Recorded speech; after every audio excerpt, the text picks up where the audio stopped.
Good afternoon, everybody. This is Tina's Tips, and today we're going to talk about braces and using Clove to help with the pain as you get those braces put on. So my daughter just got her bottom ones put on. She's had her top ones on for about 6 months, and so she's been through this round twice. And the first thing she did before I even said anything was got Clove. She takes the Clove, and as you know, Clove does so many great, wonderful things here. So it helps clean the teeth and the gums, and it promotes fresh breath. It's great for the cardiovascular health. But what we do for braces is we're going to just rub across the top because it's one of your hot oils.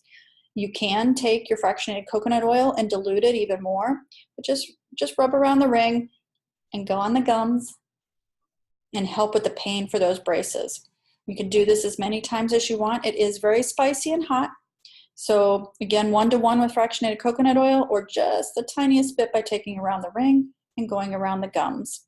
It'll help with the pain, any other tooth pain as well. So it's great for all of that. This is Tina's Tips at Essential Partners. You can find us on YouTube, as you probably did to find this, or on Facebook. Check us out. Thanks for being here.